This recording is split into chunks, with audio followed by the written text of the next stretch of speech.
to the Jim Anderson Show. My name is Murray Holman, Executive Director of Southwest Coalition and the Elder as well. And I'm here, one of the hosts, along with my good friend, the young man with the bush. And, he's got it out pushing it. Mr. Austin is here as well, one of the co hosts as well. And we're here waiting on Mr. Jim Anderson to come through. What's up, brother? How you doing? How you doing? It's a pleasure to be here today. I'm always looking forward to being able to hear just some community issues and be able to give my perspective on them, be able to hear from the community themselves. And speaking of hearing from the community itself, if you want to join in today to the conversation, you can call in at 716-837-1112. And yeah, we're waiting for the boss man to come in, but it's still some important stuff that's happening in the city of Buffalo, right? Yes. Absolutely. Even with, the flow of the day, I mean, just, daylight saving just hits, they got all these theories out and all that there. I guess we on time there, right? Yeah, no, we on, and I'll tell you what, daylight saving, whatever time going on, as long as it stay warm, I saw the 50 in the forecast, my week can't go bad. I'm excited for this heat to start coming back as we kind of go to this springtime in Buffalo, and it's a time of renewal, right? Mm-hmm. There's new stuff, there's change going on, there's new people coming up to the plate, there's people feeling that they want to lead Buffalo to the direction of a new change. I know we had a debate going on last week. Was that a debate? Or if we even could, like a forum or like a community chance for the community to talk. But what did you feel you took away from that, as not only a community member, but as someone who deals with youth specifically, especially how someone to get a chance to? It was a good experience to actually see us come together in a room that probably holds about 250 people at the Meriwether Library, and folks were on time to see all the candidates come at their own time, but they got there. It was an experience. I stayed in the hallway most of the time, just trying to give direction, and I had the youth inside or from our program inside, just learning the ins and outs. But we helped out. And that's our role, basically, is to help out and see how we can better our community. But overall, I mean, it was a great event, Sherry. We are Women Warriors. Betty Jean Grant and them put on a great job. But, tweaks and all that there, on the air, we'll hear about it, what was wrong, what was right. But I think when you came, because you came in later on in that day, and to see a young man moderate the event, because they didn't know who you were. They said they just see this young man. Who is this young man coming up? And you came with a style. You know what I'm saying? That like I don't know who you want to call it, but your style was unique. And then you came there with order, and I got some things. Then how did you feel? I think it was good. Like you said, it's cool. It's a cool chance to see different types of Buffalo represented, many different demographics, people with different motives, different mindsets, different motivations to be able to get a chance to speak and hear their perspective and reflect it on some of the different candidates, some of the different platforms.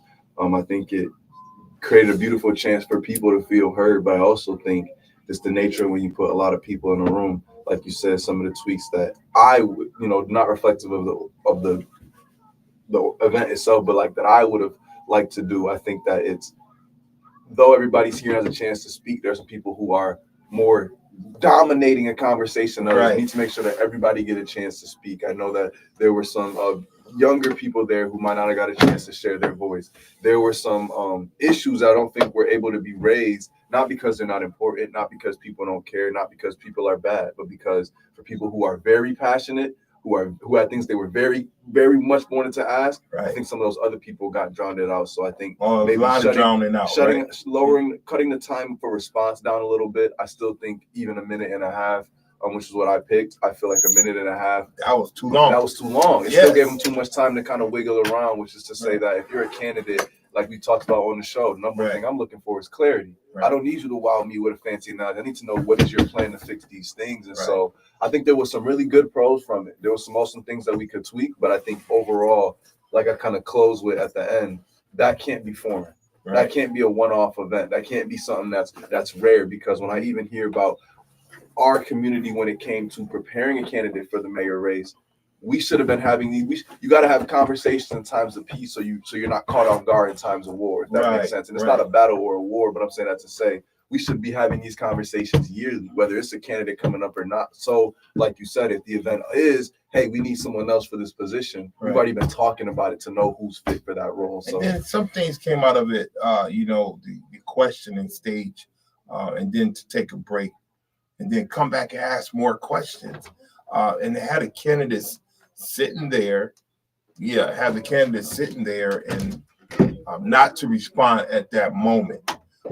Kind of like, they were just writing down. Some were writing down. Some of them was just there, and it kind of threw us out the loop there. And I was like, "Are we kidding?" Yeah. I'm sorry. I took the stuff with me. Yes.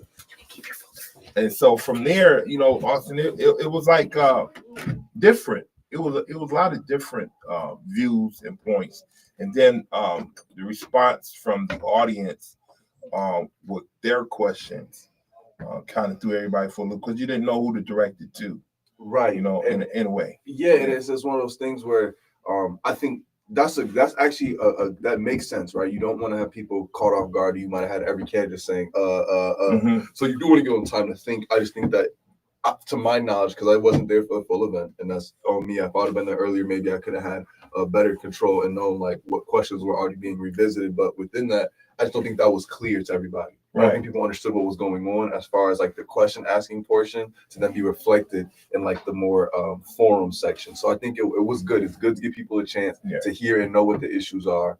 But within that, like you said, I think that for the question asking portion, it just needs to be controlled to a sense that we had two questions on. I think we had two questions on Senator Ryan, right? And we have no idea what people want to do with the Board of Education, right? We had two questions on Senator Ryan, and how many? Well, we had multiple points on the 33 project. Does anyone know what's going on with like affordable housing, right? So it's one of those things where it's like I think there are important issues that are fair to be brought up, but there are also even more important issues that affect more people. And so one feedback that I did hear from someone after, they said like, if you're gonna do a forum like that where you're doing it kind of like freestyle to still have some semblance of like what we're here for, maybe more specific forums. So that's like a housing forum, right? It was upset a about youth forum, an education forum, because like I said, when you just have it like ask them anything, that's anything is a lot.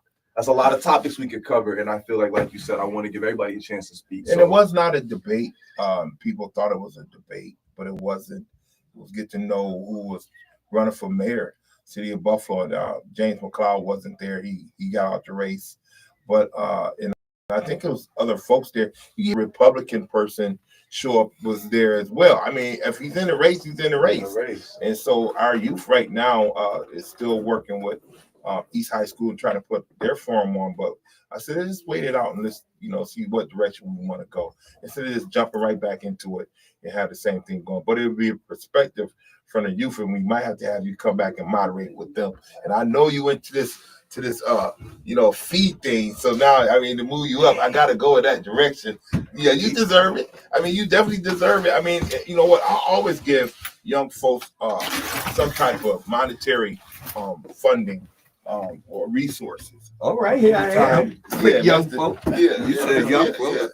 Always give them, some type of moderation, something for your service. It makes you feel great. It helps you along the way. And so I know that was important. They did live stream this, right? That was different. The live stream was not. Well, no, I'm keeping my position. Go ahead, Doug. Go ahead. You got it now. Look, the mic is over there. I think they were live. They were live streaming it. I don't know how I think there was some clarity issues that people were saying on the stream, but the fact that I think the fact of it is, like you said, is that we were trying to have a conversation, facilitate a conversation. I think that for the youth one, I'll be curious. I would be more than happy if that's an opportunity. But even within that, I would just be curious to see what are the issues that the youth are saying are important to them. I'm a part of the youth myself. They had their questions down already. I'm not the whole youth. Do you maybe have? And I want to also say hello to Jim. Jim Anderson. Hey, y'all. Hey, look, carry on. I'm just glad to be back home. Hey, King, you the one. And hi, Latasha. And obedient am I. Hey, listen. All the kudos, I was getting them in New York. People in New York were They know you already. Mhm. So, and I watch, well, community, you know how it is. That's what we have to do. We got some young fire and know stuff. And we need to give them more platforms to lead us forward and do the things and say the things they know. And we need to join with them because everything that we're doing, and particularly in the election, is mainly about y'all's future. Whatever gets any policies today, more about you than older folks who are kind of okay, but not okay. And some of them been sleeping. They need to wake up. Yeah, I'm talking about all of us. But anyway, I'm gonna shut up. Y'all carry on. And just let me tell you, New York was a good time. The world was there. I'll do more about it later, but I'm telling you, I showed out on behalf of Buffalo and made sure they knew where I was from and how we doing it, and that we're fighting a good fight. But community, that's what we got to do. And you know what some people told me, say they hope we get it right on the mayoral election here in Buffalo, because they're dealing with it too. They got a situation in New York just like us. Como trying to run now, right? Yeah, he in the race in New York, and Adams, while he is the mayor, he don't have no endorsements yet. What? No, I mean there'll be some jumping on him, but he's like, he hot, too hot for some. And there's some great candidates there. But in Buffalo, we too, and community, we still got to make up our mind. I know the party made up its mind, but it's the people who decide. And so, let me just say before I give it back to you, brothers, petitioning is underway. You can only sign one petition. And so your signing is gold. Right. Don't just throw it out there because you're asked. Throw it out there for who you believe you want to be the next mayor. Now, there's enough people in Buffalo to get them all on the ballot. So I'm just saying, they're out working the streets, knocking on doors, going in store, and all over the city of Buffalo. You don't have no. Because if you sign more than one petition for two different candidates, the one who you sign for first gets it. However, if it could be where both of them could lose it. They have cases like that, trying to make up their mind and argument. But I'm just telling you, it ain't over. We got work to do. I'm glad to be home and back to Murray and Austin, and I'm a chill. I'm gonna people calling them. We got a number 768371112. If you were there, anywhere in the world, you can call us. You can listen to us online. So do that. If you were there at the event and you want to voice your opinion, even Sherry. I mean, I know you listen to Beijing Grant and give us your short versions because we want to make sure we get other folks on the line to listen and voice their opinion. But it was some tension in the room. And if you come to Merriweather, it always has been like that. A little bit of tension in the room. It never goes, just peaceful. Sometimes it does, and sometimes it doesn't. But that's why it was designed. People don't know that the Merriweather was designed to be an African village. That's why you see the circles in there. So when you was in the African village, you brought all your concerns to a spot inside that village, and you voice your opinion, whether it was chiefs, whether it was society or community. That's what you do there. And then when you leave it, be respectful to each other and go home. Then you come back on this show, the Jim Anderson Show, and talk about it with Austin. What's going on, Austin? What else? I think, I would definitely love to hear from if Miss Sherry or Miss Grant wants to call in and just kind of give their perspective. I think it is useful to kind of get perspective of kind of the organizers sometimes. But within that, I know when before Jim came back, we were talking about the youth and some of their questions. So I think we might have a caller, but if we do or we don't, I would love to hear maybe some of the questions or topics that the youth kind of were ready to ask about, even if they didn't get a chance to ask those questions, because it still might be useful just to discuss them. Caller, you on the air. Go ahead, caller. To keep my head inside the at the library there. And, the only thing I suggest, what you guys were saying before as far as the question, I think that a question should be thrown out there and all the candidates should answer the same question. You have nothing to compare it to. If they don't answer the same questions. It's just kind of like everybody out there free fall. So, Thank you. That's my only suggestion. What would be the question you would want to see them have? That's a good question. I think for me, I would like to know what are they going to do this time? What is going to make the candidates for Buffalo so different than okay, not that Byron was just that bad or anything, but what is going to be different? And the thing is, I'm a little scared of that too, because we get different now, different, especially if you start looking at the national politics, different is almost like you off the rails. So you don't have to be off the rails, but what's going to happen different in Buffalo? Right. Thank you, caller. Thank you for your yes. Thank you for even showing up to the Meriwether to listen, and maybe at the next forum or meet and greet, whatever they want to call it, they will have the question. I know our youth in our program already had prearranged questions that they were going to give to all the candidates, so it'll be something like that similar. But I did reach out to the Board of Education today, and going to go back over to East High School, maybe with Jim and Austin, we can set something up to go over there and talk to them so the youth can have a better perspective of how our program is going to roll out. And so we're going to work on that, but we're not going to rush into it because we just had it right now. So plus we don't even know who the candidate is going to be and what you got. What June is the We got to what they have 35 days to do petitioning and 2,000 signatures, right? And then they'll be tug of warring with each other, like challenging each other's petition. And this is where the party knocks off a lot of candidates, is because they challenge you on your petitions, whether they're correct, whether they sign. That's why it got to be straight up. And so anybody out there doing petitions for any of the candidates and any candidate send anybody out there, you make sure you instruct them correctly. And folks, when you're out there, don't shuck and jive. Make people write very clearly. That's all I want to tell you on that. I don't know we're about to go to the other caller, but to reply to that first one, no, I definitely agree that it needs to be a chance where every candidate can get a chance to speak. If you were there, I know you said you popped in for a second in the beginning. That's actually a point that I made. I said, I want to avoid personal questions if possible. And we did have some that slipped through the cracks. And that's kind of my error, because it was my first time really moderating a crowd kind of with that level of intensity. Because I really wanted to ask those personal questions. Glad you took it over. But to that point, it was.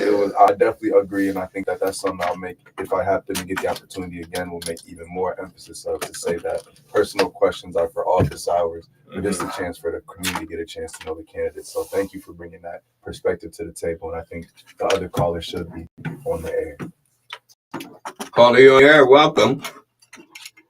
Yes. Good morning. Hey, Dr. Doyle. Hello, Mother Doyle. Yes, this is Dr. Doyle calling. Mr. Anderson, I want to thank you for coming to the showing of my film. I really appreciate it. I'm going to show the film again. Good.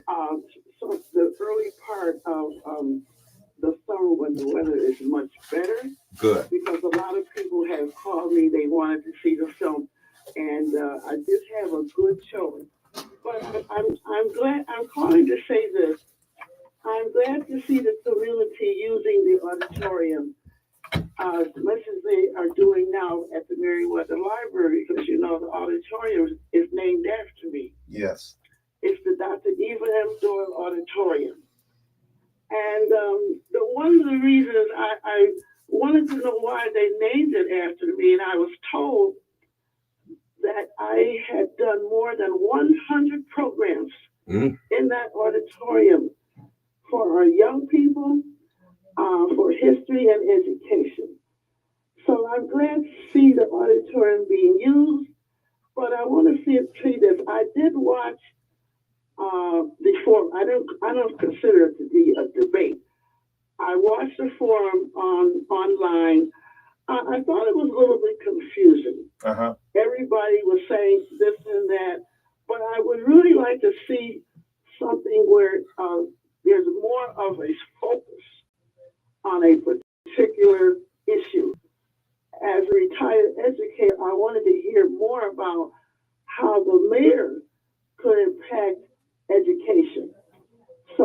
So I just wanted to say that, and so I hope there's going to be another situation where we can hear more from the candidates.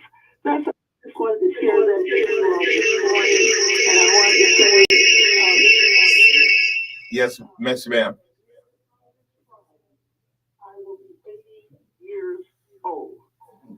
So I have a lot of new projects coming, a lot of new goals